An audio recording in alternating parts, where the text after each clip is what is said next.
کئی دفعہ دے ہم بھی دیتے ہیں پر ہمارا چہرہ دیکھنے والا ہوتا ہے، اتنے ہم غصے میں ہوتے ہیں، دے دیتے ہیں، لیکن جو چھلوٹیں ہوتی ہیں نا چہرے والی، وہ گنی نہیں جاتی۔ ہنسے، فرمایا دیکھو میرا اللہ کتنا کریم ہے، وہ مجھے بچانا چاہتا، اٹھا بار دیا جا کے۔ تو خادم اب حکم کا پابند تھا، وہ لیت اللہ اللہ تو کر نہیں سکتا تھا، وہ گیا اور جا کے دے آیا۔ فقیر جب سارے محلے سے آٹا اکٹھا کر لیتے ہیں تو پھر ایک جگہ جا کے بیچتے بھی ہیں۔ دے آیا، وہ 2 گلیاں آگے گزرا تو میں پیچھے دوڑا گیا، میں نے کہا سچ بتا، کھانی ہے کہ بیچنی ہے؟ وہ کہنے لگا جو بھی سبب لگ جائے کر جاؤں گا، آپ نے دے جو دی ہے۔ تو کہتے ہیں میں نے اسے کہا کہ یہ 1.5 دینار کی میں نے خریدی تھی، اگر تو 2 دینار کی مجھے بیچ دے تو آج کل مچھلی مدینے میں مل نہیں رہی، تو میں اپنے آقا کو دے دوں گا، وہ یہی کھائیں گے، بیمار ہیں۔ تو کہنے لگا جی بسم اللہ، مجھے کیا اعتراض ہے، 2 دینار مل رہے ہیں، 1.5 کی مچھلی، اور 1.5 کی بھی کسی نے نہیں خریدنی تھی، اب تو پک گئی۔ فرماتے میں نے 2 دینار اس کو تھمائے، وہ مچھلی اس سے خریدی، اور خرید کر کے میں لا کے حضرت عبداللہ ابن عمر کے سامنے دوبارہ رکھی۔ تو فرمایا یہ کیسے آ گئی؟ میں نے کہا حضور 1.5 کی خریدی تھی اور پھر فقیر کو دے دی، اب اسی سے میں 2 دینار کی خرید کے لایا ہوں، آپ قبول فرمائیں۔ تو فرمانے لگے تم نے اچھا نہیں کیا، اب اس طرح کرو 2 دینار بھی اسے دے اور مچھلی بھی واپس دے آؤ۔ عرض کی حضور کیوں؟ فرمایا تم نے قرآن نہیں پڑھا؟ حضور پڑھا ہے۔ فرمایا رب فرماتا ہے لن تنالوا البر حتی تنفقوا مما تحبون، تم بھلائی کو اس وقت پہنچو گے جب اپنی پیاری چیز راہ خدا میں خرچ کرو گے۔ امام غزالی نے لکھا ہے، فرمانے لگے دیا، تو وہ حضرت نافع کہتے ہیں میں دینے گیا، دے کے واپس آیا تو کچھ پریشان تھا، کیونکہ مجھے بھی 4 دن ہو گئے تھے نا تلاش کرتے، تھوڑی تھوڑی طبیعت میں مایوسی تھی کہ اتنی محنت سے میں نے لایا اور آپ نے واپس کر دی۔ تو حضرت عبداللہ ابن عمر نے مجھے قریب بٹھایا، پھر مجھے تھپکی دی، فرمانے لگے پتر میں نے ویسے بھی کبھی جھوٹ نہیں بولا، اور آج کل تو میں ویسے ہی بیمار ہوں، ٹائم ہی نہیں، وقت ہی نہیں، موقع ہی نہیں جھوٹ بولنے کا۔ میں تجھے سچ بتاؤں، مجھے مچھلی کھا کے اتنا سکون نہیں ہونا تھا جتنی اللہ کے راستے میں خیرات کھا کے مجھے سکون ہوا۔ تو تجھے تو میری راحت سے غرض ہے نا کہ مجھے راحت کیسے ہوتی ہے، تو مجھے سکون ملا ہے، راہ خدا میں دے۔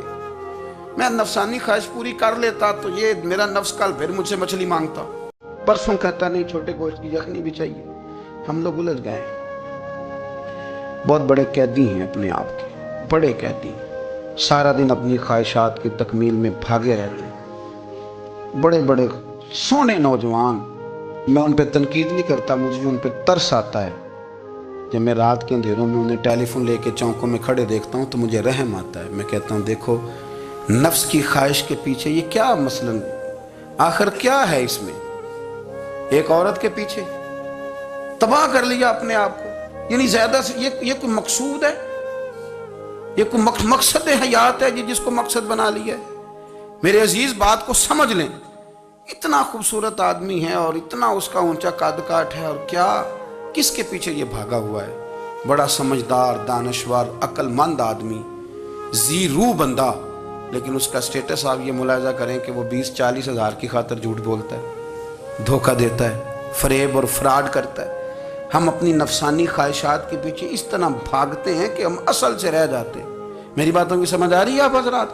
تھوڑا تھوڑا کر کے، ایک ایک کر کے ان کی باتیں کم مانیں۔ وہ ضروری تو نہیں نا کہ سویرے ناشتہ بازار سے اپنی مرضی کا تگڑا کیا ہے، بازار سے لا کے پوڑیاں چنے بہترین کھائے، اور پوڑیاں چنے ابھی کھائے نہیں، شاپر میں ڈالے ہوئے ہیں، اور وہ لے کے ابھی آ رہا ہے، تو ساتھ ہی رستے سے گوشت بھی چھوٹا اچھا لگا تو 2 کلو وہ بھی لے آئے کہ پوڑیاں چنے کھاؤں گا اور دوپہر کے لیے گوشت پکاؤں گا۔ وہ پہلے یہ تو کھا لے صاحب، اس سے تو نجات پا لے۔ یہ پتہ نہیں ہضم ہوتا ہے کہ کچھ اور کرتا ہے تیرے ساتھ، لیکن وہ گوشت بھی ساتھ لے آیا، یعنی ٹیبل پہ، ناشتے کے ٹیبل پہ بیٹھ کے فیصلہ ہو رہا ہوتا ہے کہ ہم نے کیا کھانا ہے، ہم نے کدھر جانا ہے۔ سنگیو یاد رکھو، باتوں کو سمجھو اور غور کرو۔ یہ تھوڑا تھوڑا کر کے جب ہم چھٹکارا حاصل کرنے کی کوشش کریں گے نا، چھٹکارا حاصل کرنے کی، کہیں جگہ سے، کسی جگہ سے اگر آپ کو تنبیہ ہوتی ہے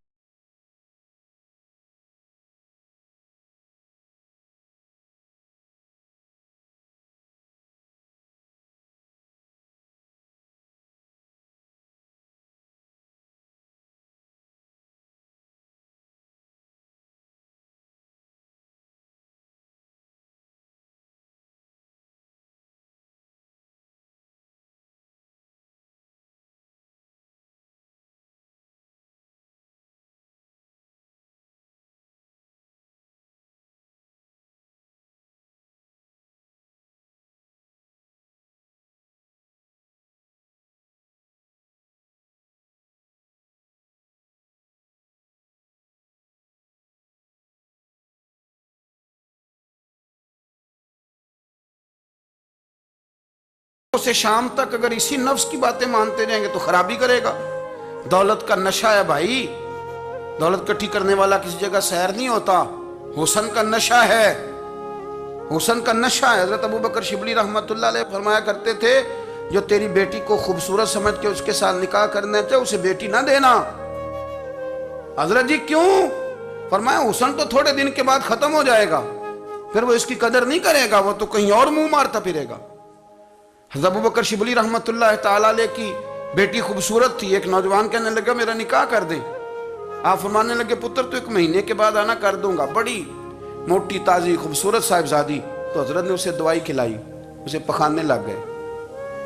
جو پخانہ کرتی ایک مٹکے میں سنبھال دیتے. تھوڑا وقت گزرا تو وہ ہڈیوں کا پنجر بن گئی. مہینے بھر میں دست اتنے آئے کہ کمزور ہو گئی. تو ابو بکر شبلی 1 مہینے کے بعد نوجوان کو بلایا, فرمایا ادھر آ تیرا نکاح کروں. بچی دکھائی تو وہ کمزور بستر پہ پڑی. فرمایا شادی کر. کہنے لگا اس سے نہیں میں نے کرنی. فرمایا یہ وہی ہے؟ کہنے لگا جی نہیں. فرمایا تو کہتا تھا مجھے عشق ہے, کدھر گیا تیرا عشق؟ کہنے لگا حضرت صاحب آپ کیسی بات کر رہے ہیں. فرمایا ادھر آ. پھر وہ مٹکا جس میں گرے گا